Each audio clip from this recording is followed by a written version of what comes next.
Hello dear students, once again welcome back to our channel Gyan lab. सो आप लोगों के लिए एचएससी 2025 के एस्पिरेंट्स के लिए हमने जो बायोलॉजी का और फिजिक्स का one shot lecture series start किया है, उसका आज मैं तीसरा वन शॉट लेक्चर लेकर आई हूँ, जिसमें हम पढ़ने वाले हैं चैप्टर नंबर 3 के most important PYQs related topic, diagram related topic and theories related topic. इस चैप्टर में से पिछले 3 साल से जो क्वेश्चन पूछे जा रहे हैं, मैं सिर्फ और सिर्फ उसी टॉपिक से रिलेटेड आपको थ्योरी पढ़ाने वाली हूँ। अगर किसी को पूरे चैप्टर का in detail one shot lecture देखना है तो आप हमारे लास्ट ईयर का वन शॉट लेक्चर देख सकते हो। उसमें आपको स्टार्ट टू एंड पूरा टॉपिक कवर किया गया है। लेकिन जो टॉपिक आपको पिछले 3 साल से पूछे ही नहीं जा रहे हैं, उस टॉपिक को फिर से पढ़ाकर मैं आपका लास्ट मिनट टाइम नहीं वेस्ट करना चाहती। सो कौन से टॉपिक्स हम कवर नहीं करेंगे। 3.2 में से क्वेश्चंस पूछा ही नहीं जाता है, 3.4 में से भी क्वेश्चंस नहीं पूछा गया है, 3.2 हो गया, 3.4 हो गया, फिर उसके बाद 3.6, 3.8, 3.9 एंड 3.10। ये जो टॉपिक्स है, इनमें से क्वेश्चंस पूछे ही नहीं जाते आपको बोर्ड एग्जाम्स में। एटलीस्ट मेरे लास्ट 3 साल का जो एनालिसिस है उसके हिसाब से तो यही पता चला है। तो इन 5-6 टॉपिक्स में से हम ये वाला टॉपिक शॉर्ट में डिस्कस करेंगे, लेकिन बाकी सारे टॉपिक्स को हम स्किप करेंगे। क्योंकि देखो, बहुत सारे बच्चों का ऐसा होता है कि उनके पास पूरा पुराना वन शॉट लेक्चर वीडियोस होता है, लेकिन उनको लास्ट मिनट सिर्फ इंपॉर्टेंट टॉपिक्स का रिवीजन चाहिए होता है। और इस वीडियो में आपको मैं वही प्रोवाइड करने वाली हूँ कि लास्ट मिनट आपको इंपॉर्टेंट टॉपिक्स कैसे रिवाइज करने हैं और कौन से टॉपिक्स के ऊपर आपको फोकस करना है, ताकि आपका एक्स्ट्रा टाइम भी वेस्ट ना हो और आपका टॉपिक भी कवर हो जाए। उससे पहले मैं एक बार आपको फिर से याद दिला दूं कि जो बच्चे MHT CET और MH BSc नर्सिंग का प्रिपरेशन करना चाहते हैं, उनके लिए हमारा वरदान बैच 2.0 ऑलरेडी स्टार्ट हो चुका है। इस वरदान बैच में हमारा चैप्टर नंबर 1 फिनिश हो चुका है और चैप्टर नंबर 8 स्टार्ट हो चुका है। तो अगर आपने अभी तक वरदान बैच ज्वाइन नहीं किया है तो आप अभी भी ज्वाइन कर सकते हो। 12 जनवरी तक ये बैच आपका चलेगा और उसके बाद बोर्ड एग्जाम्स के बाद 1 मार्च से फिर से ये बैच रेगुलर स्टार्ट हो जाएगा।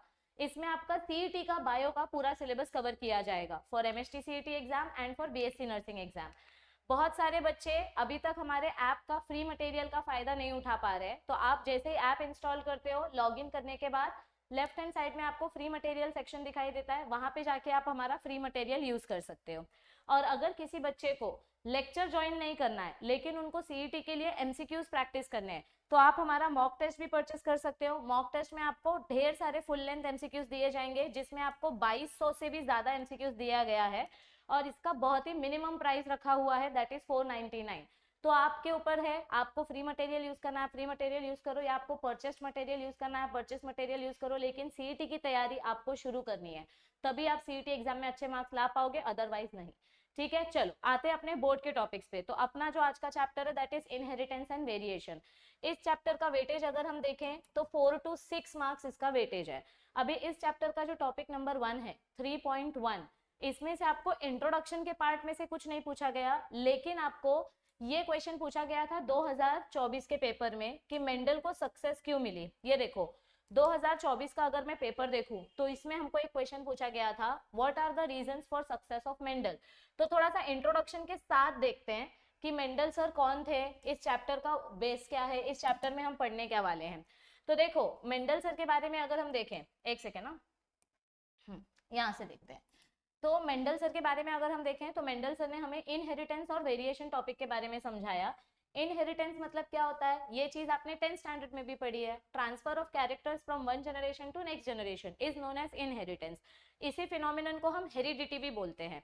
And the mechanism by which inheritance is successfully investigated, ये मेथड मेंडल सर ने इतना पहले बता दिया था, जब लोगों को माइक्रोस्कोप के बारे में भी नहीं पता था, जब लोगों को जीन्स क्या होते हैं वो भी नहीं पता था, जब DNA क्या होता है वो भी नहीं पता था। उसके पहले ही मेंडल सर ने बता दिया था कि इनहेरिटेंस कैसे होता है और क्या होता है। मतलब इन्होंने बहुत ही नोवेल डिस्कवरी की थी। ठीक है, मेंडल सर के बारे में अगर हम थोड़ा सा हिस्ट्री डिस्कस करें तो मेंडल सर एक पुअर फार्मर की फैमिली में बॉर्न हुए थे, जहाँ पे सदियों से इनकी पूरी फैमिली जो है वो फार्मिंग ही करते आ रही थी। मेंडल सर का बर्थ ऑस्ट्रिया मोराविया में हुआ था। मेंडल सर ने 1843 में, मतलब इनको ना पढ़ाई करने का बहुत शौक था, तो 1843 में स्कॉलरशिप पाने के लिए इन्होंने एक चर्च ज्वाइन किया। वहां पर ये एज अ मॉन्क ज्वाइन हुए। मॉन्क मतलब कौन होते हैं, वो लोग जिनको समाज की मोह माया से कुछ लेना देना नहीं होता है, जो अपने आप को भगवान के प्रति समर्पित कर देते हैं या एक पर्टिकुलर फिलोसोफर के प्रति समर्पित कर देते हैं। सो मेंडल सर ने चर्च ज्वाइन किया था क्योंकि वहां पर रहकर इनको सेवा करने भी मिलेगी, प्लस इनका पढ़ाई भी स्पॉन्सर हो जाएगा। तो इन्होंने अपना ग्रेजुएशन चर्च में एज अ मॉन्क रहकर किया, और इनकी सर्विस इतनी अच्छी थी, इनका काम इतना अच्छा था कि इनको उस चर्च का, उस मोनेस्ट्री का हेड डिक्लेयर कर दिया गया, और आगे की पढ़ाई करने की स्पॉन्सरशिप भी चर्च ने उठाई। तो 1847 में he became the head of that monastery, जिसको अब हम जेकोस्लोवाकिया के नाम से जानते हैं। 1851 में ये अपने आगे की पढ़ाई करने के लिए यूनिवर्सिटी ऑफ वियना में गए, जहां पर इन्होंने मैथमेटिक्स की पढ़ाई की। Basically Grigor Johan Mendel sir को फिजिक्स और मैथमेटिक्स में बहुत इंटरेस्ट था। तो मैम हम इनके बारे में बायोलॉजी में क्यों पढ़ रहे हैं? क्योंकि इन्होंने हमको बायोलॉजी में इनहेरिटेंस प्रिंसिपल के बारे में बताया। तो जब ये वियना गए थे, यूनिवर्सिटी ऑफ वियना, मैथमेटिक्स की स्टडी करने के लिए, तो इन्होंने मैथमेटिक्स और स्टैटिस्टिक्स का प्रिंसिपल यूज करके हमको इनहेरिटेंस के बारे में एक्सप्लेन किया। इसीलिए मेंडल सर को हम फादर ऑफ जेनेटिक्स बोलते हैं। अगर फादर ऑफ मॉडर्न जेनेटिक्स की बात की जाए तो बेटसन सर को फादर ऑफ मॉडर्न जेनेटिक्स बोला जाता है, और फादर ऑफ एक्सपेरिमेंटल जेनेटिक्स की बात की जाए तो थॉमस हंट मॉर्गन सर को फादर ऑफ एक्सपेरिमेंटल जेनेटिक्स बोला जाता है। अब यहाँ पर देखो, मेंडल ने ऐसा क्या एक्सपेरिमेंट किया कि हम उनको फादर ऑफ जेनेटिक्स बोलते हैं, या मेंडल सर के एक्सपेरिमेंट सक्सेसफुल होने के रीजन क्या थे? सबसे पहली बात तो मेंडल सर ने अपना एक्सपेरिमेंट बटाने के प्लांट में किया था। अभी देखो वो बोलते हैं ना कि डॉक्टर का बेटा डॉक्टर बनेगा, फार्मर का बेटा फार्मर बनेगा। यहाँ पे फार्मर का बेटा फार्मर तो नहीं बना, ऑब्वियसली अच्छे खासे रिसर्च साइंटिस्ट बन गए मेंडल सर, लेकिन इनको इनकी नस नस में फार्मिंग थी। मतलब इनको बहुत अच्छे से पता था कि फार्मिंग कैसे करते हैं, कौन से क्रॉप को ग्रो करने के लिए कौन सा सीजन सबसे बेस्ट रहता है, कौन सा क्रॉप कितने महीने में ग्रो होता है। तो इन्होंने ना सोच समझ के अपने एक्सपेरिमेंट के लिए पी प्लांट सिलेक्ट किया। पी प्लांट को हम साइंटिफिकली बोलते हैं पाइसम सटाइवम या पीसम सटाइवम। आपको जैसा भी प्रोनाउंसिएशन सही लगे आप अपने हिसाब से इसको लर्न कर सकते हैं, पीसम सटाइवम। अभी इस प्लांट को सिलेक्ट करने के रीजन क्या क्या थे? आप कोई भी एक्सपेरिमेंट मॉडल सिलेक्ट करते हो तो आप उसको किस बेसिस पे सिलेक्ट करोगे? सबसे पहली बात तो ये इजीली अवेलेबल होना चाहिए मार्केट में, तो पहला रीजन तो यही था that it is easily available. दूसरा रीजन क्या था कि ये 3-3 महीने में ग्रो हो जाता है, इसको ग्रो होने के लिए 10 साल की जरूरत नहीं पड़ती है, तो इसका लाइफ स्पैन काफी शॉर्ट है। तो this was the second reason. Third reason क्या था? Production of large number of seed. एक ही बटाने में आपको बहुत सारे सीड्स मिल जाएंगे जिसको आप क्रॉस पॉलिनेशन, सेल्फ पॉलिनेशन करके अपना एक्सपेरिमेंट कंटिन्यू कर सकते हो।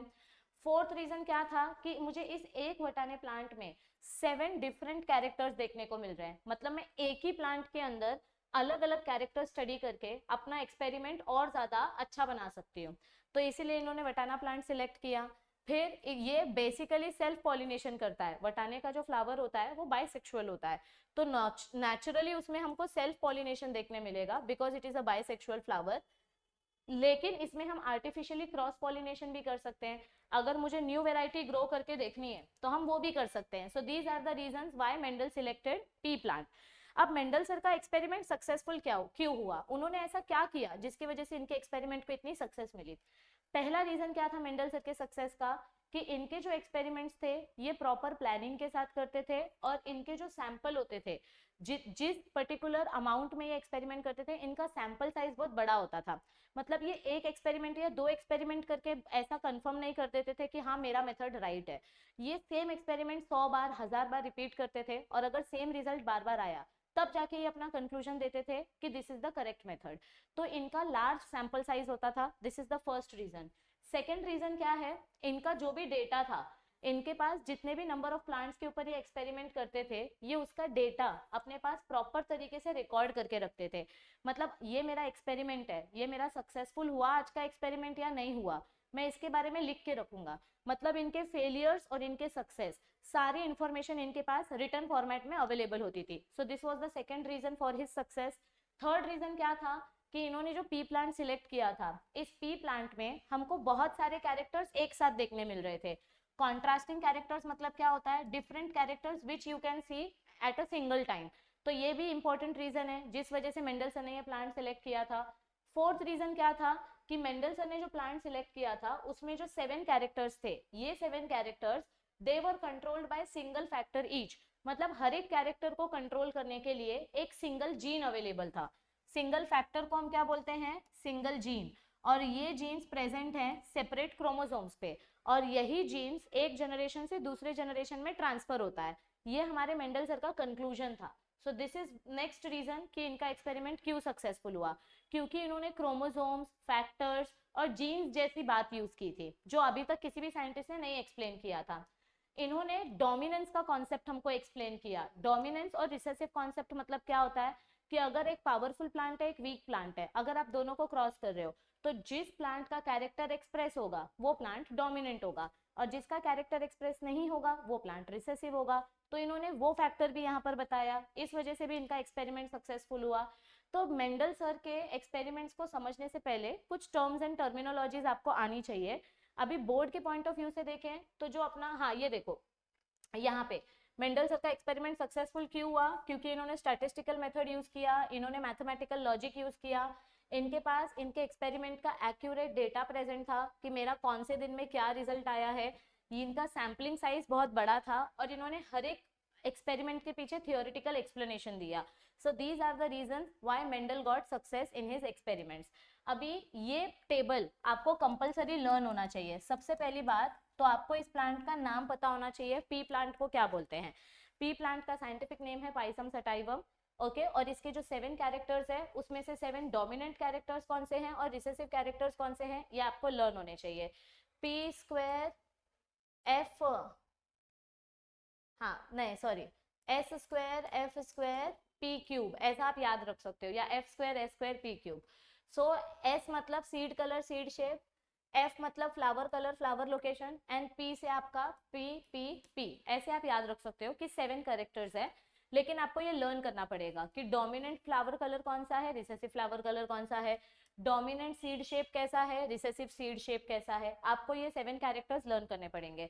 अभी ये देखो जो मैं बता रही थी ना आपको कि वैसे तो वटाने के प्लांट में, पी प्लांट में कितने क्रोमोसोम्स होते हैं, पी प्लांट में टोटल 14 क्रोमोसोम्स होते हैं। यानी कि अगर मैं इसको पेयर में काउंट करूं तो there are 7 pair of chromosomes. लेकिन इसमें से सारे के सारे क्रोमोसोम्स को स्टडी नहीं किया मेंडलसन ने।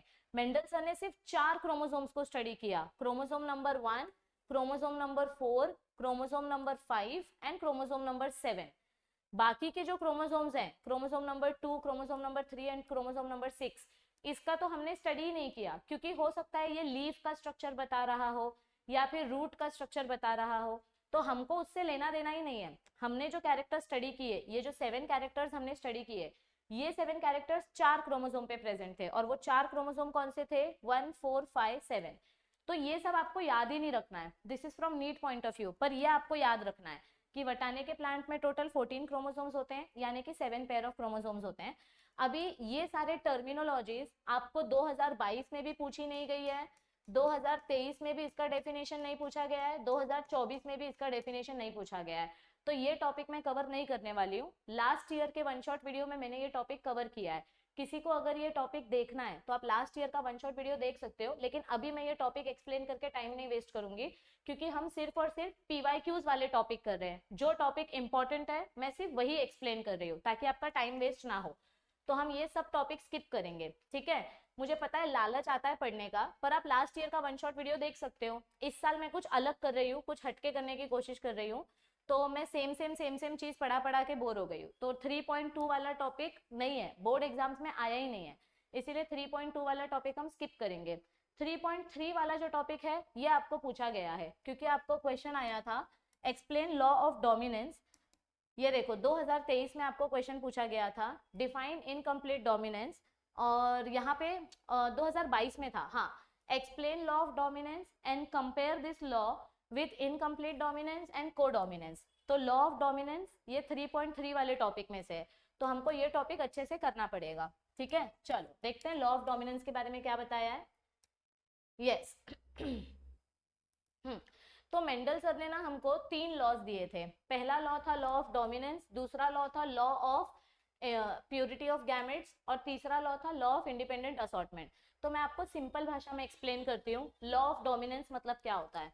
इस लॉ का स्टेटमेंट क्या है, जब आप बोर्ड एग्जाम्स में पेपर लिखते हो तो सबसे पहले आपको स्टेटमेंट लिखना पड़ता है। इस लॉ का स्टेटमेंट क्या है, when two homozygous individuals यानी जिसके सेम alleles होते हैं, when two homozygous individuals with one or more set of contrasting characters are crossed that appear in F1 generations, the alleles which appear in F1 generation are dominant। मतलब क्या बोला गया है, कि अगर समझो मैंने यहाँ पे एक कैपिटल टी वाला प्लांट लिया और यहाँ पर मैंने स्मॉल टी वाला प्लांट लिया, ये मेरा डोमिनेंट पेरेंट है, ये मेरा रिसेसिव पेरेंट है। जब मैं इन दोनों को क्रॉस करूंगी, इसमें से एक गैमेट आएगा, इसमें से एक गैमेट आएगा, और ये दोनों गैमेट जब साथ में फ्यूज होंगे तो मुझे जो मेरा बच्चा मिल रहा है F1 जनरेशन, दिखने में ये बच्चा टॉल है, यानी कि इसके अंदर टॉल पेरेंट का कैरेक्टर एक्सप्रेस हुआ है। तो जब आप दो पेरेंट्स को क्रॉस करते हो, उसमें से जो कैरेक्टर एक्सप्रेस होगा उसी कैरेक्टर को डोमिनेंट बोलेंगे। The characters which are crossed and the alleles which appear in F1 generation are called as dominant characters, and the alleles which do not appear in F1 generation are called as recessive characters. जो character express होगा सिर्फ उसी character को dominant बोलेंगे, जो express नहीं होगा उसको रिसेसिव कैरेक्टर बोलेंगे। अभी मेंडल सर का ये जो लॉ है ये यूनिवर्सली एप्लीकेबल नहीं है, क्योंकि कभी कभी दोनों अलील्स एक्सप्रेस हो जाते हैं, जैसे इनकम्प्लीट डोमिनेंस और कोडोमिनेंस के केस में। इसीलिए मेंडल सर का जो फर्स्ट लॉ है it is not universally applicable, so this is first law. Okay, Mendel sir का सेकंड लॉ क्या है? Second law is law of purity of gametes. अभी इसमें क्या बोला गया है, इस लॉ का स्टेटमेंट क्या है? देखो, the law states that when hybrid forms gametes the alleles segregate from each other and they enter into different gametes. मतलब ये देखो, ये जो आपका F1 जनरेशन आपको मिला है, this is your F1 generation. जब ये F1 जनरेशन आगे जाके गैमेट्स फॉर्म करेगा तो इसके दोनों अलील्स इंडिविजुअली सेपरेट होंगे। मतलब इसका ये जो अलील है इसका आधा पार्ट इस वाले गैमेट के साथ चिपक के नहीं आ जाएगा, मतलब आधा गैमेट इधर आधा गैमेट इधर, ऐसे आधा पाधा कुछ नहीं होता है।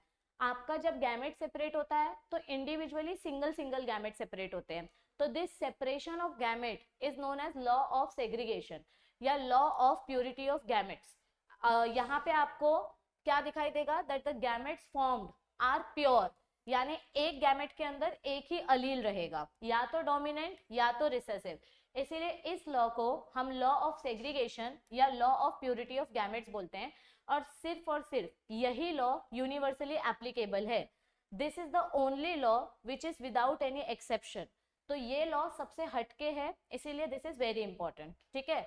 और मेंडल सर का जो थर्ड लॉ है ये सेम सेकेंड लॉ के जैसा है, बस डिफरेंस क्या है कि सेकेंड लॉ में हम सिर्फ मोनोहाइब्रिड क्रॉस की बात करते हैं, इसमें सिर्फ हम एक ही कैरेक्टर की बात करते हैं। पर यहाँ पे आपके थर्ड लॉ में क्या आ जाता है, यहाँ पे हम डाई हाइब्रिड क्रॉस की बात करते हैं, बस यही डिफरेंस है। तो थर्ड लॉ का स्टेटमेंट क्या है? The law states that when hybrid possessing 2 और more pairs of alleles forms gametes. इधर देखो, ये मेरा हाइब्रिड है, इसके पास एक से ज्यादा पेयर ऑफ अलील्स है, this is one pair and this is other pair. अब जब इसका गैमेट बनेगा ना तो ये इंडिपेंडेंटली अपना अपना गैमेट्स बनाएंगे, मतलब capital Y small y, capital R small r। अभी यहाँ पे कैपिटल Y किसी के साथ भी गैमेट बना सकता है, ये कैपिटल R के साथ भी गैमेट बना सकता है, ये स्मॉल r के साथ भी गैमेट बना सकता है, ये खुद के स्मॉल y के साथ भी गैमेट बना सकता है। तो अलील्स कभी भी किसी के ऊपर डिपेंड नहीं करते, they are not dependent on any other factor. So this law is independent assortment. पर क्या ये लॉ यूनिवर्सली एप्लीकेबल है? No, this law is applicable only for characters which are present on different chromosomes. अगर समझो कोई character same chromosome पे present है, जैसे यहाँ पे एक कैरेक्टर है और यहाँ पे एक कैरेक्टर है, और ये सेम क्रोमोसोम पे, तो फिर इन दोनों अलील्स का इंटरफेरेंस होगा, ये अलील्स इंडिपेंडेंटली सेपरेट नहीं होंगे, ये एक दूसरे पे डिपेंडेंट करेंगे। सो this law is also not universally applicable. तो तीन में से एक ही लॉ यूनिवर्सली एप्लीकेबल है, वो है सेकेंड वाला लॉ। पहला लॉ है लॉ ऑफ डोमिनेंस, यानी जो कैरेक्टर अपीयर होगा वही डोमिनेंट होगा। सेकेंड लॉ है लॉ ऑफ सेग्रीगेशन, यानी गैमेट फॉर्मेशन के टाइम पे you get one allele in one gamete. और थर्ड लॉ है लॉ ऑफ इंडिपेंडेंट असॉर्टमेंट, जिसमें डाई हाइब्रिड क्रॉस में हम गैमेट्स का सेपरेशन देखते हैं। This law is not universally applicable, क्योंकि कभी कभी अगर सेम क्रोमोसोम पे दोनों अलील्स प्रेजेंट है तो फिर ये आपस में इंटरफेयर करेंगे। ओके हाँ, अभी देखो आपके बोर्ड एग्जाम्स में 2022 में, 2023 में और 2024 में आपको टेस्ट क्रॉस या बैक क्रॉस का क्वेश्चन पूछा ही नहीं गया है, पर मेरे पॉइंट ऑफ व्यू से इस साल इस टॉपिक में से क्वेश्चन आने के चांसेस हैं, इसीलिए मैं ये टॉपिक कवर करूंगी। मैंने आपको स्टार्टिंग में ही बोला ना, यहाँ पर ही मैंने आपको बता दिया कि हम ये वाले टॉपिक्स नहीं करने वाले हैं, उसमें से सिर्फ 3.4 वाला टॉपिक मैं आपको करवाऊंगी क्योंकि ये मेरे पॉइंट ऑफ व्यू से इंपॉर्टेंट है. This is important from other topics. Okay, so अगर हम 3.4 वाला टॉपिक देखें, टेस्ट क्रॉस बैक क्रॉस, तो क्या होता है बेसिकली. बैक क्रॉस मतलब क्या होता है और टेस्ट क्रॉस मतलब क्या होता है. देखो, आपके पास कोई आपका अननोन F1 जनरेशन है. This is your unknown F1 generation. अब आपको फाइंड आउट करना है कि ये प्योर है या हाइब्रिड है, मतलब वेदर इट इज प्योर और इट इज हाइब्रिड. आपको ये फाइंड आउट करना है कि इसका जीनोटाइप क्या है. दिखने में ये पर्पल कलर का है, पर ये प्योर पर्पल कलर का है या फिर ये हाइब्रिड पर्पल कलर है. मुझे इसका जीनोटाइप फाइंड आउट करना है. तो हम क्या करते हैं, हम इस अननोन जनरेशन को रिसेसिव पेरेंट के साथ क्रॉस करते हैं. व्हेन योर F1, जब आप अपने F1 को रिसेसिव पेरेंट के साथ क्रॉस करते हो तो इसको हम बोलते हैं टेस्ट क्रॉस. इसको हम क्या बोलते हैं, टेस्ट क्रॉस. लेकिन अगर आप अपने F1 जनरेशन को रिसेसिव पेरेंट के साथ या डोमिनेंट पेरेंट के साथ, किसी के साथ भी क्रॉस करो, किसी के साथ भी, रिसेसिव के साथ क्रॉस करो या डोमिनेंट के साथ क्रॉस करो, तो इसको हम बोलते हैं बैक क्रॉस. बैक क्रॉस मतलब क्या होता है कि हमारा जो ऑफस्प्रिंग हमको मिला है, ये जो बच्चा मुझे मिला है, इसको मैं वापस पेरेंट्स के साथ क्रॉस कर रही हूँ. मतलब जो बच्चा है उसका गैमेट मैं पेरेंट्स के गैमेट्स के साथ क्रॉस करवा रही हूँ, तो इसको हम बोलते हैं back cross. So test cross is also known as back cross, but back cross is not known as test cross. Test cross को आप बैक क्रॉस बोल सकते हो, पर बैक क्रॉस को मैं टेस्ट क्रॉस बोल सकती हूँ क्या, नहीं, क्योंकि इसमें डोमिनेंट पेरेंट भी आता है. देखो, टेस्ट क्रॉस मतलब क्या होता है, F1 individual with recessive parent. अगर आप F1 को रिसेसिव पेरेंट से क्रॉस करोगे तो this is called as test cross. Test cross हम क्यों करते हैं, हमारा जो अननोन प्लांट है इसका जीनोटाइप फाइंड आउट करने के लिए. जब आप ऐसा क्रॉस करते हो F1 इंटू रिसेसिव, तो यहाँ पे आपको हमेशा 1:1 का रेशियो मिलेगा. मतलब 2 फ्लावर्स आपको ओरिजिनल कैरेक्टर्स दिखाएंगे और 2 फ्लावर्स आपको रिसेसिव कैरेक्टर्स दिखाएंगे. सो 2:2 अपॉन मतलब 1:1. सो टेस्ट क्रॉस में हमको हमेशा रेशियो कैसा मिलता है, यहाँ पे हमको रेशियो हमेशा इक्वल मिलता है. तो this is an example of test cross. Back cross में क्या होता है, हमारा जो F1 इंडिविजुअल है, या तो इसका हम खुद का सेल्फिंग कराते हैं या फिर इसको हम इसके किसी भी पेरेंट के साथ क्रॉस करा सकते हैं. डोमिनेंट पेरेंट के साथ भी क्रॉस करा सकते हैं, रिसेसिव पेरेंट के साथ भी क्रॉस करा सकते हैं, तो इसको बैक क्रॉस बोलते हैं. Test cross is also known as back cross, but back cross is not known as test cross, क्योंकि बैक क्रॉस में डोमिनेंट पेरेंट का भी ऑप्शन है. टेस्ट क्रॉस में डोमिनेंट पेरेंट का ऑप्शन ही नहीं है. So test cross is equals to back cross, but back cross is not equal to test cross, क्योंकि बैक क्रॉस में डोमिनेंट पेरेंट भी इन्वॉल्व होते हैं. बस इतना ही समझना है और कुछ नहीं. ठीक है, अगर आया तो भी आपको सिग्निफिकेंस पूछ सकते हैं कि टेस्ट क्रॉस का सिग्निफिकेंस क्या है, टेस्ट क्रॉस क्यों किया जाता है. तो सिग्निफिकेंस के लिए आप ये पॉइंट लिख सकते हो कि टेस्ट क्रॉस हम अननोन फ्लावर का, अननोन इंडिविजुअल का जीनोटाइप फाइंड आउट करने के लिए कैरी आउट करते हैं. ठीक है, अब नेक्स्ट आता है टॉपिक नंबर 3.5. 2022 में जो क्वेश्चन आया था उसमें आपको इनकम्प्लीट डोमिनेंस और को डोमिनेंस से रिलेटेड बार बार क्वेश्चन आया है. ये देखो, ये टॉपिक एक इनकम्प्लीट डोमिनेंस और एक को डोमिनेंस, 2 साल इस टॉपिक में से क्वेश्चन पूछे गए हैं. देखो PYQs देखते हैं. 2022 में आया क्वेश्चन इनकम्प्लीट डोमिनेंस एंड को डोमिनेंस. फिर 2023 में वापस आया इनकम्प्लीट डोमिनेंस को डोमिनेंस. इसीलिए हम ये दोनों डेफिनेशंस देखेंगे. 2024 में क्वेश्चन नहीं आया, मतलब 2025 में शायद वापस से आ सकता है. सो डेविएशंस मतलब क्या होता है, exceptions from Mendel's experiment. Mendel sir ने जो भी एक्सपेरिमेंट किया उससे हट के जो रिजल्ट हमको देखने को मिला उसको हम बोलते हैं डेविएशंस. मेंडल सर का क्या बोलना था कि हमेशा जो एक कैरेक्टर होता है it is controlled by 1 gene, और एक जीन के पास एक ही एलील्स होती थी. ये मेंडल सर का कहना था. लेकिन हमने क्या ऑब्जर्व किया कि कभी कभी एक कैरेक्टर के पास एक ही जीन होगा लेकिन उसके अलील्स बहुत सारे होंगे. तो मेंडल सर ने हमको ये प्रिंसिपल दिया, पर हमको कुछ और प्रिंसिपल भी देखने को मिला, दैट इज मल्टीपल एलील्स का कॉन्सेप्ट. तो ये थोड़ा हटके कॉन्सेप्ट हो गया. मतलब देखो, जो चीज मेरे हिसाब से नहीं होगी वो चीज गलत है, मैं ऐसा तो नहीं बोल सकती ना. जो चीज मेंडल सर के हिसाब से हो रही थी हम बोलेंगे it was obeying Mendel's law. लेकिन जो चीज मेंडल सर से हटके थी, जो चीज मेंडल सर के अकॉर्डिंग नहीं हो रही थी, तो उसको हम रॉन्ग नहीं बोल सकते. उसको हमने नाम दे दिया था डेविएशन. डेविएशन मतलब क्या होता है, something which is different from Mendel sir's findings. तो मेंडल सर ने बोला एक कैरेक्टर एक जीन 2 अलील, पर हमने क्या देखा, एक कैरेक्टर एक जीन मल्टीपल अलील्स, तो मेंडल सर भी गलत नहीं है, अपन भी गलत नहीं है। मेंडल सर ने क्या बोला कि ये जो दो अलील्स आपस में इंटरैक्ट करते हैं उसमें से सिर्फ एक डोमिनेंट अलील ही एक्सप्रेस होता है। पर हमने क्या देखा कि कभी कभी दोनों अलील्स पावरफुल है और दोनों अलील्स एक साथ एक्सप्रेस होती है। जैसे कि समझो ऐसी गाय जिसकी बॉडी में व्हाइट पैचेस भी है, ब्लैक पैचेस भी है, तो अभी इसमें व्हाइट कैरेक्टर भी डोमिनेंट है, ब्लैक कैरेक्टर भी डोमिनेंट है, तो इसको मैं गलत तो नहीं बोल सकती क्योंकि ये तो चीज मुझे दिखाई दे रही है। So this is exception, this is deviation from Mendel's law. Then Mendel sir ने क्या बोला था, genes which are present for different traits they are always present on chromosomes and they separate independently।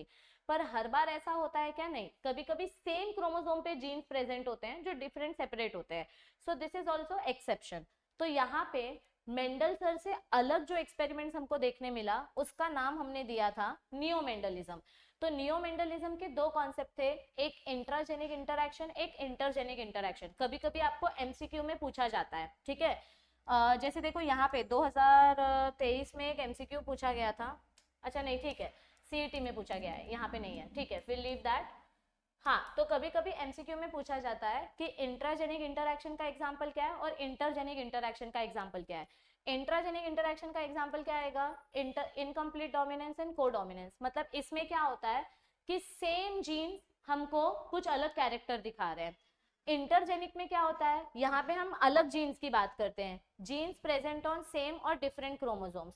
तो इसका एग्जांपल क्या आ जाएगा, pleiotropy. इसका example जो हम डिस्कस करने वाले हैं वो है प्लियोट्रॉपी, और इसके एग्जांपल्स जो हम डिस्कस करने वाले हैं वो है multiple alleles, codominance and incomplete dominance.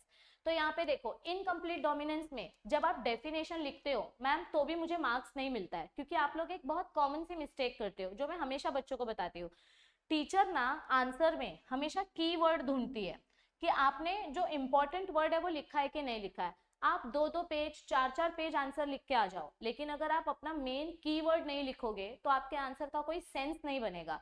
अगर आपको इनकम्प्लीट डोमिनेंस का डेफिनेशन पूछा है 2023 में, आपको इनकम्प्लीट डेफिनेशन का डोमिनेंस का डेफिनेशन पूछा था, यहाँ पे आपको एक वर्ड इंपॉर्टेंट है जो लिखना है कि यहाँ पे जो जीन्स के एक्सप्रेशन होते हैं वो एक्सप्रेशन पार्शियल होता है।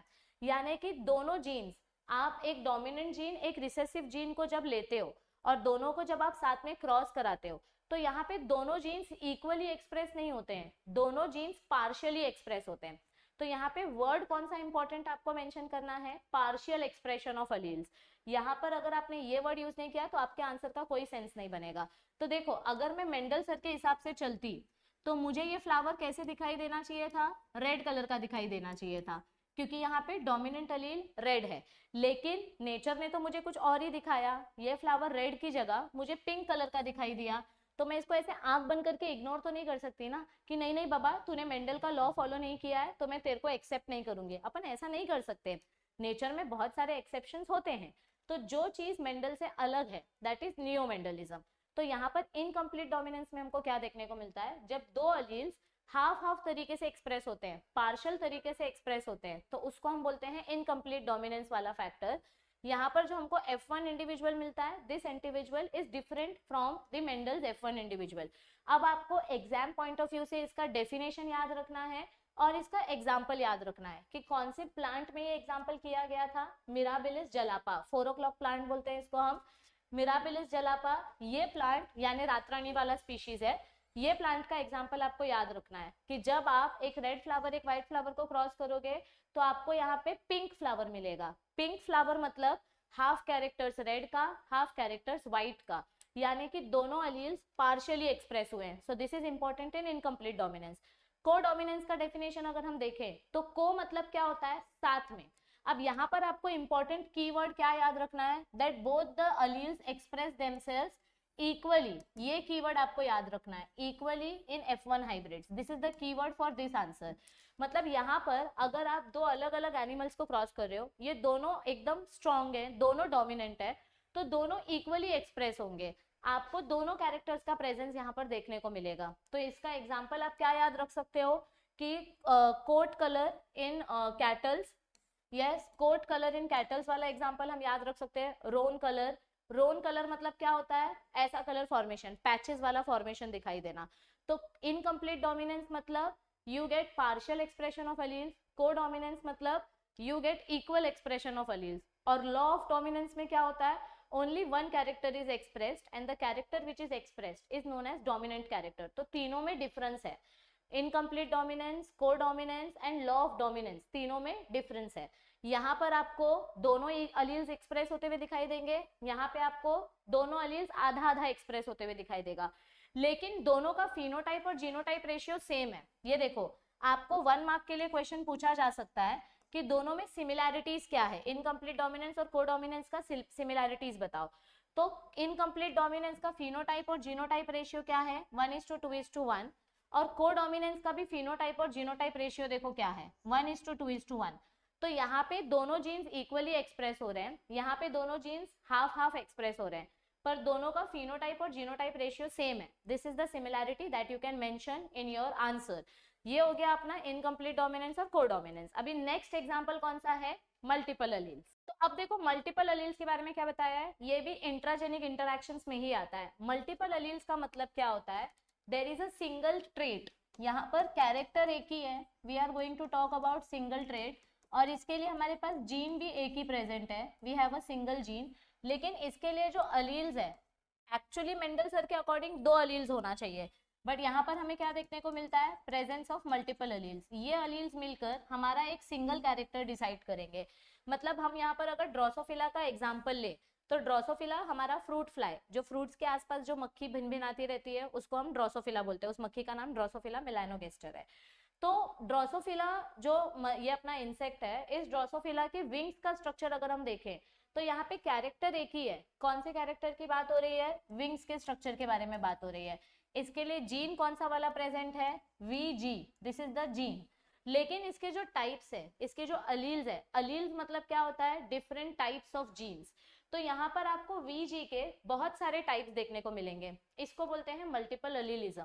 यानी कि आपको विंग्स का ही स्ट्रक्चर दिखाई दे रहा है, पर इस विंग्स के स्ट्रक्चर के लिए जो अलील्स रिस्पॉन्सिबल हैं, वो अलील्स 2 से ज्यादा है, और अगर 2 से ज्यादा अलील्स मिलकर हमारे विंग्स का स्ट्रक्चर डिसाइड कर रहे हैं, तो ये कॉन्सेप्ट नियो मेंडलिज्म में आ जाएगा। क्योंकि मेंडल सर ने क्या बोला था कि एक कैरेक्टर के लिए एक जीन प्रेजेंट होगा और उसके लिए 2 अलील्स ही होनी चाहिए, लेकिन यहाँ पर हमको क्या देखने को मिल रहा है कि एक कैरेक्टर के लिए एक जीन प्रेजेंट है, बट उसके पास मोर देन 2 अलील्स है। So this is multiple alleles, जिसका एग्जांपल आप ड्रोसोफिला फ्रूट फ्लाई का ले सकते हो।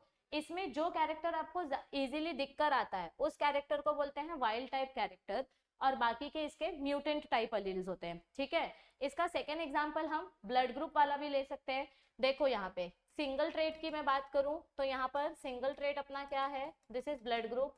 ओके, अभी इसके लिए मेंडल सर के अकॉर्डिंग सिंगल जीन प्रेजेंट होना चाहिए, तो यहाँ पर सिंगल जीन अपना कौन सा होगा, I।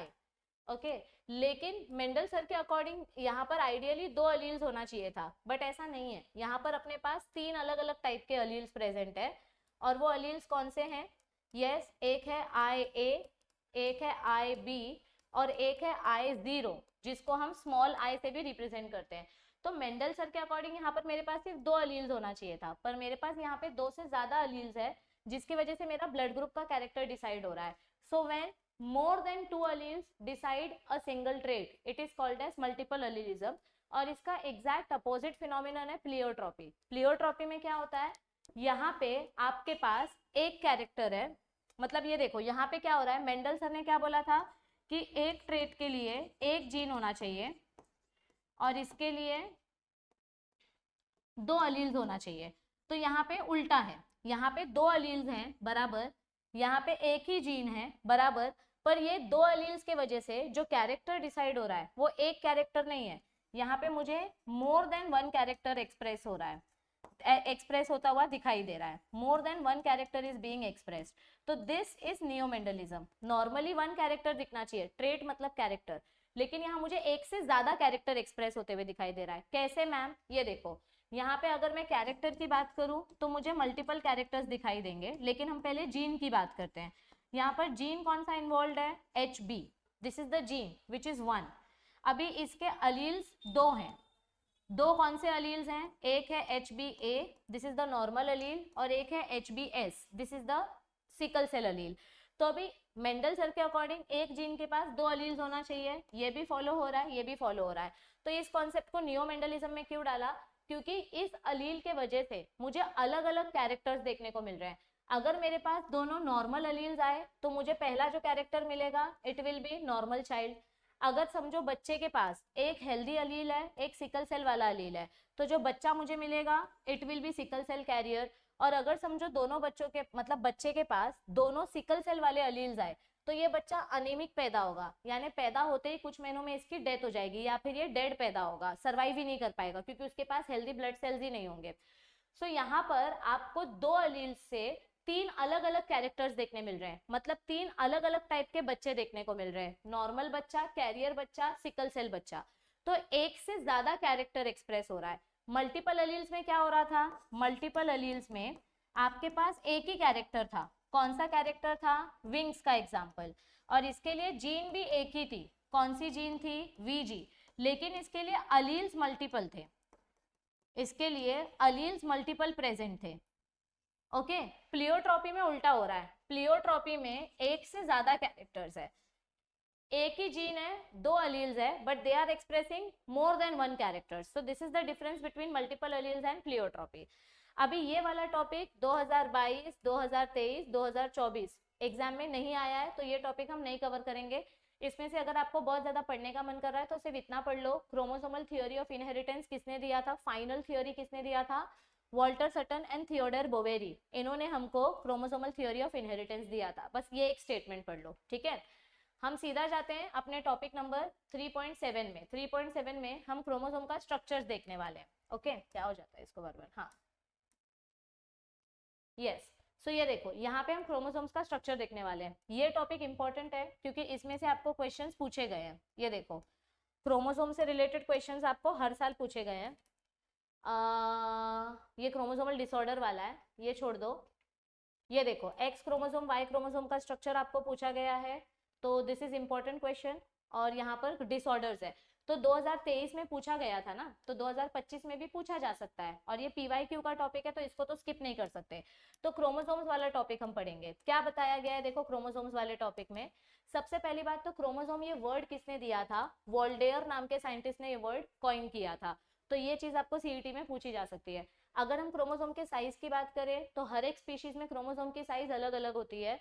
हमको क्रोमोसोम एकदम क्लियरली माइक्रोस्कोप के नीचे कब दिखाई देता है, मेटाफेज वाले फेज में। आपने 11वीं में सेल डिवीजन पढ़ा था, प्रोफेज, मेटाफेज, पी मैट पढ़ा था ना, तो उसमें जो मेटाफेज वाला फेज होता है इसमें क्रोमोसोम्स ऐसे सेंटर में आके अरेंज हो जाते हैं।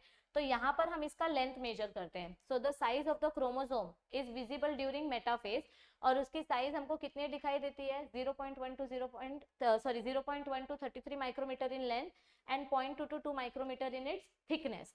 ठीक है, ये सब तो हो गया। क्रोमोसोम्स की प्रॉपर्टी क्या है, ये सेल्फ रेप्लिकेशन करते हैं, इसका मेन रोल है कैरेक्टर्स ट्रांसफर करना यानी हेरिडिटी दिखाना। क्रोमोसोम्स किससे बनते हैं, chromosomes are made up of DNA. ये देखो, ये क्रोमोसोम किससे बना है, this chromosome is made up of DNA and histone proteins, so they are made up of DNA and histone and non histone proteins। आपको अगर 1 मार्क्स के लिए पूछा what is the function of chromosomes, so chromosomes are known as carriers of heredity। अब यहाँ पर आपको number of chromosomes का कॉन्सेप्ट पूछ सकते हैं, तो उसके लिए आपके टेक्स्ट बुक में आपको एक फ्लो चार्ट दिया गया है।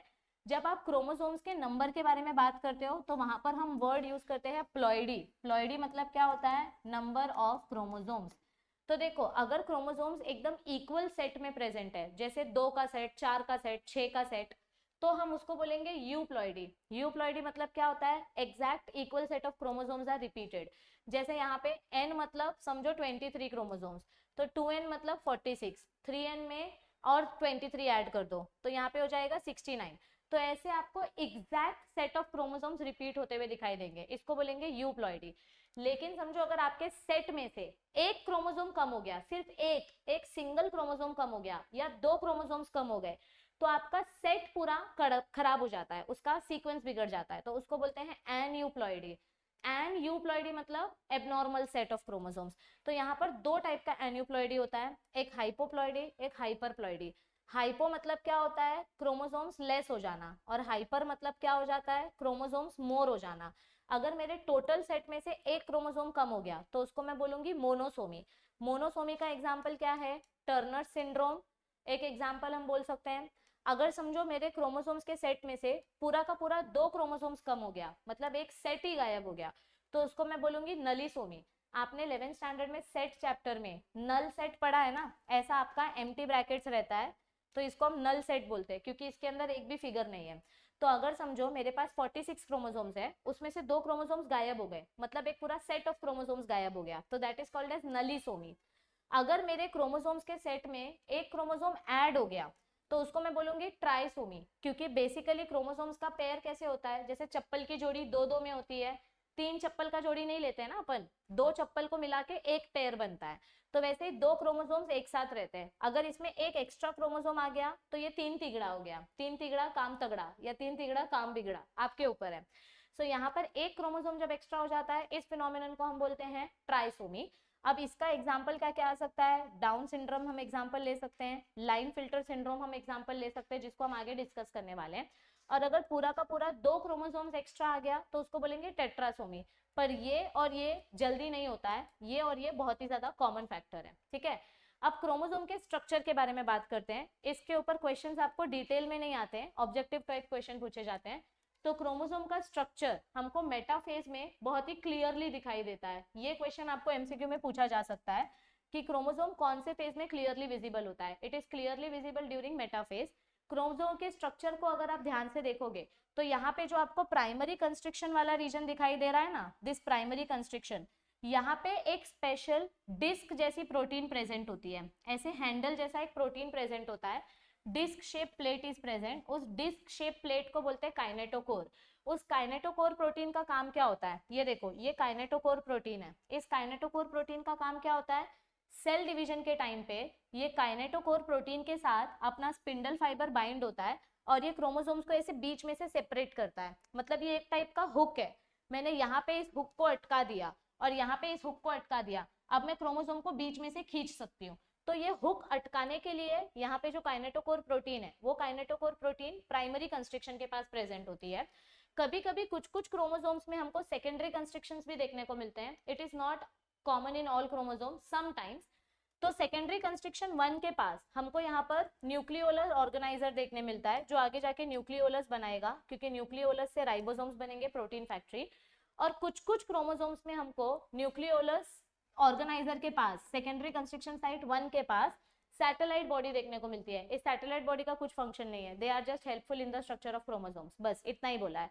So chromosomes are nothing but double stranded DNA molecule जो एक एंड से दूसरे एंड तक एक्सटेंड होते हैं, ठीक है। अब यहाँ पे आपको टाइप्स ऑफ क्रोमोसोम्स बताया गया है, उसके सेल डिवीजन के फेज के बेसिस पे अलग अलग टाइप्स ऑफ क्रोमोसोम्स बताए गए हैं। अगर हमारा सेंट्रोमियर ध्यान से देखो, अगर हमारा सेंट्रोमियर सेंटर में है दोनों आर्म्स के, तो ये वी शेप जो स्ट्रक्चर है, this phase is known as metacentric chromosome. इस टाइप के क्रोमोसोम को क्या बोलेंगे, मेटासेंट्रिक क्रोमोसोम।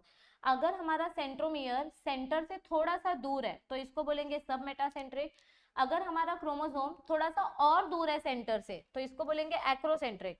और अगर हमारा सेंट्रोमियर क्रोमोसोम के एकदम टिप पे प्रेजेंट है तो उसको हम बोलेंगे टीलोसेंट्रिक। तो आपको ये मैच द कॉलम के पॉइंट ऑफ व्यू से पूछा जा सकता है। So this paragraph is very very important. सिर्फ आपको शेप याद रखना है, वी शेप मतलब मेटासेंट्रिक, एल शेप मतलब सब मेटासेंट्रिक, जे शेप मतलब एक्रोसेंट्रिक एंड आई शेप मतलब टीलोसेंट्रिक। तो आपको सिर्फ ये शेप्स याद रखने हैं, ये मैच द फॉलोइंग के पॉइंट ऑफ व्यू से पूछे जा सकते हैं। अब अगर हम सेक्स क्रोमोसोम्स की बात करें तो सेक्स क्रोमोसोम्स को हम एलोसोम्स बोलते हैं, और ह्यूमंस में हमको 2 टाइप का सेक्स क्रोमोसोम देखने मिलता है, एक एक्स क्रोमोसोम, एक वाई क्रोमोसोम। दोनों के बीच का डिस्टिंग्विश आपको पूछा जाता है। ये देखो 2023 में जो आपको क्वेश्चन आया था, differentiate between X chromosome and Y chromosome, और उसका नॉन होमोलोगस रीजन भी बताना है और उसका सेंट्रोमियर का पोजीशन भी बताना है, ठीक है। और एक क्वेश्चन पूछा गया था यूक्रोमैटिन और हेट्रोक्रोमैटिन के ऊपर, कहाँ गया यार वो क्वेश्चन, आई थिंक वो क्वेश्चन चैप्टर नंबर 4 में डाल दिया मैंने। यूक्रोमैटिन और हेट्रोक्रोमैटिन के बेसिस पे भी आपको एक क्वेश्चन पूछा गया था, तो वो यूक्रोमैटिन हेट्रोक्रोमैटिन वाला टॉपिक भी इसी में आएगा, ठीक है। ये देखो हाँ, सेक्स क्रोमोसोम्स की अगर मैं बात करूं तो एक्स क्रोमोसोम और वाई क्रोमोसोम में क्या डिफरेंस है, X chromosome is taller, Y chromosome is shorter. X chromosome के जो दोनों आर्म्स हैं वो इक्वल होते हैं, ये मेटासेंट्रिक होता है, इसका सेंट्रोमियर सेंटर में प्रेजेंट है। बट वाई क्रोमोसोम्स का जो शॉर्ट आर्म है इसको पी आर्म बोलते हैं, पी यानी पेटीट यानी शॉर्ट, और जो लॉन्ग आर्म है इसको क्यू आर्म बोलते हैं, और ये एक्रोसेंट्रिक है क्योंकि इसका सेंट्रोमियर यहाँ होना चाहिए था तो मैं इसको मेटासेंट्रिक बोलती, पर इसका सेंट्रोमियर यहाँ है इसलिए इसको मैं बोलूंगी एक्रोसेंट्रिक। तो आपका एक्स क्रोमोसोम वाई क्रोमोसोम दोनों का लेंथ अलग होता है, दोनों का टाइप अलग है, एक मेटासेंट्रिक है एक एक्रोसेंट्रिक है, दोनों के पास टाइप ऑफ डीएनए अलग अलग प्रेजेंट है। एक्स क्रोमोसोम के पास यू क्रोमैटिन ज्यादा होता है और हेट्रोक्रोमैटिन कम होता है, वाई क्रोमोसोम के पास हेट्रोक्रोमैटिन ज्यादा होता है। यू क्रोमैटिन मतलब क्या होता है, एक्टिव डीएनए। देखो यू क्रोमैटिन मतलब क्या होता है, मोर active DNA. You chromatin has large amount of DNA इसीलिए इसको एक्टिव डीएनए बोलते हैं। यू क्रोमैटिन एक्टिव डीएनए होता है, हेट्रोक्रोमैटिन इनएक्टिव डीएनए होता है। क्योंकि ये कंडेंस फॉर्म में प्रेजेंट होता है, ये जल्दी ओपन नहीं होता है, तो ये बहुत ही ज्यादा स्लो तरीके से ट्रांसक्रिप्शन करता है, इसीलिए हम इसको इनर्ट या इसको इनएक्टिव डीएनए भी बोलते हैं। ये आपको 11th स्टैंडर्ड में पढ़ाया गया है बायोमोलिक्यूल्स चैप्टर में। सो एक्स क्रोमोसोम बड़ा है, उसके पास डीएनए ज्यादा है, उसके पास जीन्स ज्यादा है, तो एक्स क्रोमोसोम को ज्यादा एक्टिव बोला जाता है, इसीलिए फीमेल्स ज्यादा एक्टिव होती है, मेल्स थोड़े ज्यादा लेजी होते हैं क्योंकि उनके पास लेजी डीएनए ज्यादा है। ऐसा कुछ नहीं है, just joking. So X chromosome has more active DNA तो हम इसको बोलेंगे it is genetically more active, and Y chromosome has heterochromatin तो उसको बोलेंगे जेनेटिकली लेस एक्टिव। जिसके पास यू क्रोमैटिन ज्यादा है ये डीएनए लाइट कलर का होता है, मतलब यहाँ पे डीएनए बहुत ज्यादा मतलब कंडेंस फॉर्म में प्रेजेंट नहीं है, तो माइक्रोस्कोप के नीचे ये लाइट कलर का दिखाई देता है तो इसको हम लाइट स्टेन बोलते हैं, और माइक्रोस्कोप के नीचे ये डार्क कलर का दिखाई देता है तो इसको डार्क स्टेनिंग बोलते हैं। Okay, so euchromatin has more DNA, it is light staining, so this is active. Heterochromatin has condensed DNA जिसकी वजह से इसकी स्टेनिंग बहुत ज्यादा डार्क होती है, ये ट्रांसक्रिप्शन बहुत ज्यादा स्लो करता है इसीलिए हम उसको इनर्ट बोलते हैं। अभी एक्स क्रोमोसोम और वाई क्रोमोसोम दोनों में एक कॉमन स्ट्रक्चर क्या है, दोनों के पास होमोलोगस रीजन है और नॉन होमोलोगस रीजन है। होमोलोगस रीजन मतलब क्या होता है, जहां पे आपको सेम अलील्स देखने को मिलेंगे, ठीक है, और नॉन होमोलोगस रीजन मतलब क्या होता है, जहां पे आपको डिफरेंट जीन्स और डिफरेंट अलील्स देखने को मिलेंगे। So these are homologous and non homologous region. Crossing over हमेशा होमोलोगस रीजन के बीच में ही होगा, और यहाँ पे क्रॉसिंग ओवर जब होगा तो आपको रिकॉम्बिनेशन देखने मिलेगा, यानी कि न्यू कैरेक्टर्स देखने मिलेंगे। सो क्रॉसिंग ओवर सिर्फ और सिर्फ होमोलोगस रीजन्स में ही होता है। नॉन होमोलोगस रीजन के पास अलग अलग अलील्स हैं तो वो क्रॉसिंग ओवर कर ही नहीं सकते, इसीलिए यहाँ पे हमको लिंकेज कॉन्सेप्ट देखने मिलता है। तो नॉन होमोलोगस रीजन में जो जीन्स अवेलेबल होती हैं इन जीन्स को हम बोलते हैं लिंक्ड जीन्स। एक्स क्रोमोसोम के जीन्स को बोलेंगे X linked genes, Y chromosome के जीन्स को बोलेंगे Y linked genes. So this is about different structures of chromosome. अब अगर आप 2022, 2023, 2024 के पॉइंट ऑफ व्यू से देखो तो आपको टॉपिक नंबर 3.8 में से कभी भी कोई क्वेश्चन नहीं आया है, what is linkage, what is complete linkage, what is incomplete linkage. लेकिन अगर आपको बहुत ज्यादा पढ़ने की इच्छा है तो आप लास्ट ईयर का वन शॉट लेक्चर देखो, और आपको इसमें से ये टॉपिक ऑप्शन में नहीं छोड़ना है, तो आप सिर्फ एग्जांपल्स पढ़ लो। लिंकेज कॉन्सेप्ट टीएच मॉर्गन ने दिया था, कंप्लीट लिंकेज का एग्जांपल ड्रोसोफिला, इनकम्प्लीट लिंकेज का एग्जांपल जीमेज। इनका सिर्फ एग्जांपल्स पढ़ लो, आपको ये टॉपिक डिटेल में नहीं करना है क्योंकि ये 3 साल से ये टॉपिक नहीं आ रहा है। मैम अगर 3 साल से नहीं आ रहा है और अगर इस साल आ गया तो इसीलिए मैं आपको बोल रही हूँ कि अगर आपको पूरा चैप्टर का वन शॉट लेक्चर देखना है तो आप लास्ट ईयर का वन शॉट वीडियो देखो। आने के लिए तो कुछ भी एग्जाम में आ सकता है क्योंकि मैंने बोर्ड एग्जाम सेट नहीं किया है, लेकिन मैं आपको 2 अलग अलग टाइप के वीडियोस प्रोवाइड कर रही हूँ। मैंने आपको डिटेल वीडियो भी प्रोवाइड किया है और मैं आपको इंपॉर्टेंट टॉपिक का भी वीडियो प्रोवाइड कर रही हूँ। अब ये आपके ऊपर डिपेंडेंट है कि आप कौन सा वीडियो देखोगे। अगर आपने डिटेल टॉपिक का वीडियो देखा है तो आपका पूरा पोर्शन कवर हो जाएगा, अगर आप सिर्फ इंपॉर्टेंट टॉपिक का वीडियो देखोगे तो सिर्फ इंपॉर्टेंट टॉपिक का वीडियो कवर होगा, ठीक है।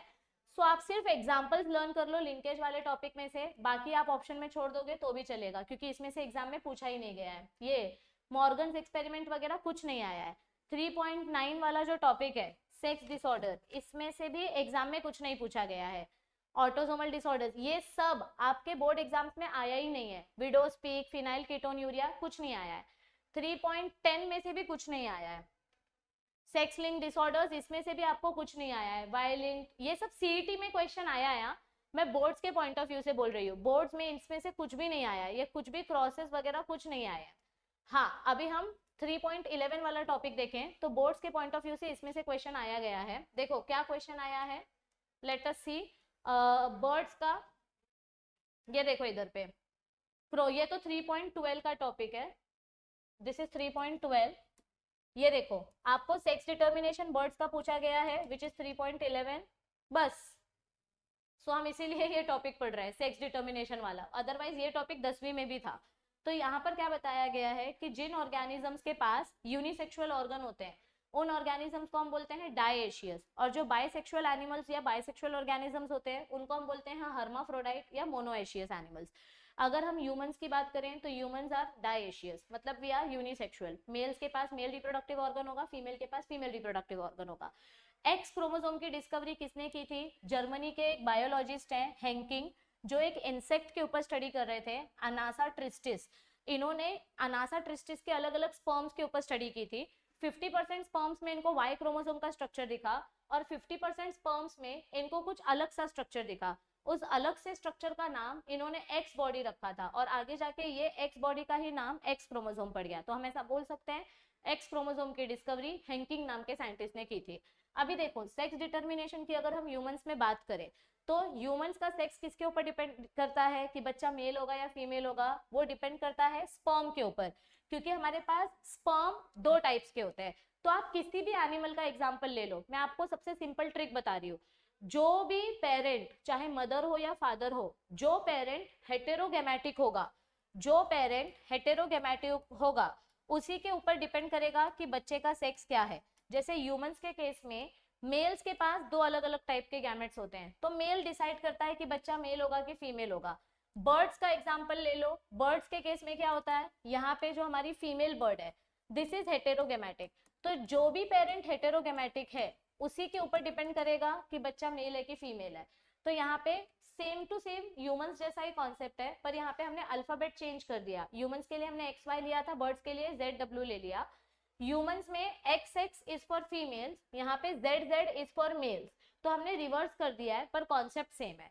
तो जिस भी पेरेंट के पास हेटेरोगेमेटिक क्रोमोसोम्स हैं वही पेरेंट डिपेंड करेगा, डिसाइड करेगा कि बच्चे का सेक्स क्या होगा, बच्चा मेल होगा या फीमेल होगा। ये तो बहुत ही सिंपल सा कॉन्सेप्ट है। अभी इसमें थोड़ा सा एक हट के हैप्लोडिप्लॉइड टाइप सेक्स डिटर्मिनेशन क्या होता है, ये हमको मधुमक्खी यानी हनी बी की स्पीशीज में देखने को मिलता है। सबसे पहली बात, जो अपना हनी बी होती है जो फीमेल होती है, इसके जो गैमेट्स हैं, मतलब इसका जो सेल है ये मियोसिस करता है, मियोसिस करके ये गैमेट्स प्रोड्यूस करती है। अब इसमें कुछ गैमेट्स बिना फर्टिलाइजेशन के डायरेक्ट मेच्योर हो जाते हैं और वो मेल बन जाते हैं। जैसे प्लांट में कैसे पार्थेनोजेनेसिस होता है, वैसे इस मधुमक्खी में भी जो कुछ गैमेट्स हैं, कुछ एग्स हैं, वो बिना फर्टिलाइजेशन के डायरेक्ट डेवलपमेंट दिखाएंगे और डायरेक्ट मेल जैसा बिहेव करेंगे, तो इनको हम बोलेंगे ड्रोन्स। और कुछ गैमेट्स जो हैं ये कुछ मेल्स के साथ आगे जाके फर्टिलाइज करेंगी और ये बनेंगी फीमेल। अब ये जो फीमेल हनी बी है, ये फीमेल हनी बी 2 टाइप की होती है, एक होती है वर्कर बी और एक होती है क्वीन बी। और जो क्वीन बी होती है सिर्फ यही फर्टाइल होती है, सिर्फ यही अंडे दे सकती है। वर्कर बी स्टेराइल होती है, ये आगे जाके अंडे नहीं दे सकती। तो कौन सी बी वर्कर बी बनेगी और कौन सी बी क्वीन बी बनेगी ये डिपेंड करता है उसके खाने के ऊपर। क्वीन बी हमेशा सिर्फ और सिर्फ रॉयल जेलीज खाती है, अच्छा खाना खाती है, और वर्कर बी स्टेराइल होते हैं, इनको ज्यादा कुछ अच्छा खाना नहीं मिलता। तो वर्कर बी और ड्रोन्स का काम होता है हनी लेकर आना, फ्रूट में से नेक्टर लेकर आना और आपके नेस्ट में डालना। So this is haplodiploid type. यहाँ पे मेल्स हमेशा हैप्लॉइड रहेंगे, फीमेल्स हमेशा डिप्लॉइड रहेंगे, इसीलिए इस टाइप के सेक्स डिटर्मिनेशन को बोलते हैं हैप्लोडिप्लॉइड टाइप सेक्स डिटर्मिनेशन। कभी कभी एनवायरमेंटल कंडीशंस के हिसाब से भी सेक्स बदल सकता है, मेल फीमेल में कन्वर्ट हो जाता है, फीमेल मेल में कन्वर्ट हो जाता है, तो एनवायरमेंटल कंडीशंस के ऊपर भी डिपेंड करता है। Genetic disorder comes now the last topic of the chapter. इसमें से आपको क्वेश्चन 3 साल लगातार पूछे गए हैं, 2022 में भी आया, 2024 में भी आया। सो जेनेटिक डिसऑर्डर्स 2 टाइप के होते हैं, एक होता है मेंडेलियन डिसऑर्डर, एक होता है क्रोमोसोमल डिसऑर्डर। मेंडेलियन डिसऑर्डर्स की अगर हम बात करें तो उसमें थैलासीमिया, सिकल सेल एनीमिया ये सब आता है। हमको मेन फोकस करना है क्रोमोसोमल डिसऑर्डर पे, ठीक है। देखो थैलासीमिया भी देख लेते हैं।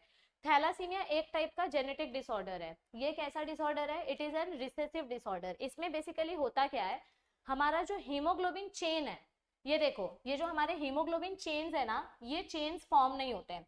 बेसिकली हीमोग्लोबिन के पास 4 प्रोटीन चेन्स होता है, 2 अल्फा चेन्स और 2 बीटा चेन्स। अल्फा चेन्स बनाने की रिस्पॉन्सिबिलिटी होती है क्रोमोसोम नंबर 16 की, और बीटा चेन्स बनाने की रिस्पॉन्सिबिलिटी होती है क्रोमोसोम नंबर 11 की। लेकिन अगर क्रोमोसोम नंबर 16 डिफेक्टिव होगा तो अल्फा चेन्स नहीं बनेंगे, तो उसको बोलेंगे अल्फा थैलासीमिया, जिसकी वजह से ऑक्सीजन की डेफिशिएंसी हो जाएगी, क्योंकि अगर आपके पास प्रोटीन चेन नहीं रहेगा तो ऑक्सीजन नहीं बाइंड होएगा। और अगर आपके क्रोमोसोम नंबर 11 में डिफेक्ट है तो बीटा चेन्स नहीं बनेंगे, अगर बीटा चेन्स नहीं बने तो हो जाएगा बीटा थैलासीमिया। थैलासीमिया में ऑक्सीजन डेफिशिएंसी की वजह से ब्लड ट्रांसफ्यूजन करना पड़ता है, जिसकी वजह से बच्चे की जो एज है वो कम हो जाती है। इसीलिए शादी कराने से पहले आजकल बहुत सारे एक्टर्स और एक्ट्रेसेस इस चीज को प्रमोट करते हैं कि शादी करने से पहले कुंडली मत मिलाओ और वाइब भी मत मैच करो, थैलासीमिया टेस्ट मैच करो, sickle cell anaemia test match करो, क्योंकि अगर गलती से आप माइनर थैलासीमिया हो, आपके हस्बैंड अगर माइनर थैलासीमिया है, तो आपका बच्चा मेजर थैलासीमिया होने के चांसेस हो सकते हैं, और फिर वो बच्चा पैदा होते ही दुनिया देख नहीं पाएगा, तो फिर उसको पैदा करके भी फायदा नहीं है। सो कुंडली, वाइब और स्नैप स्टोरीज और स्ट्रीक बाद में मैच करो, थैलासीमिया टेस्ट पहले करो। जैकी श्रॉफ सर तो इसकी बहुत सारी एडवर्टाइजमेंट कर रहे हैं, and which is very true. Biological test ज्यादा फोकस करना चाहिए इंस्टेड ऑफ मैचिंग कुंडलीज एंड स्टार्स। ओके, चलो नेक्स्ट आते हैं डाउन सिंड्रोम पे। अभी डाउन सिंड्रोम मतलब क्या होता है, हमारे पास टोटल 46 क्रोमोसोम्स होने चाहिए, लेकिन अगर गलती से सेल डिवीजन के टाइम पे अगर क्रोमोसोम्स प्रॉपरली सेपरेट नहीं हुए due to non disjunction of और failure of separation of chromosomes, अगर जब सेल डिवाइड हो रहा था, मतलब समझो मदर का जो गैमेट फॉर्मेशन हो रहा था, अगर समझो इस सेल में यहाँ पे 45 क्रोमोसोम्स चले गए और यहाँ पे 47 क्रोमोसोम्स आ गए, या फिर यहाँ पे समझो 20,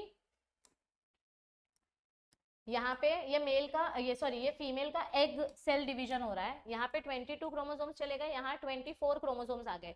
तो अब ये 24 क्रोमोसोम्स जब स्पर्म के साथ फ्यूज होगा तो 24 + 23 मिला के बच्चे में 47 क्रोमोसोम आ जाएगा। और ये जो एक एक्स्ट्रा क्रोमोसोम है, ये एक्स्ट्रा क्रोमोसोम अगर 21st पोजीशन पे चला गया तो उसके वजह से डाउन सिंड्रोम होता है। हर एक क्रोमोसोम के वजह से अलग अलग बीमारी होती है। 21st क्रोमोसोम पे अगर एक्स्ट्रा क्रोमोसोम आ गया तो इसको बोलते हैं 21st ट्राइसोमी, या जिसको बोलते हैं डाउन सिंड्रोम। इस सिंड्रोम का नाम डाउन सिंड्रोम क्यों पड़ा, क्योंकि इसको जिस फिजिशियन ने सबसे पहली बार डिस्कवर किया था उनका नाम था जॉन लैंगडन डाउन।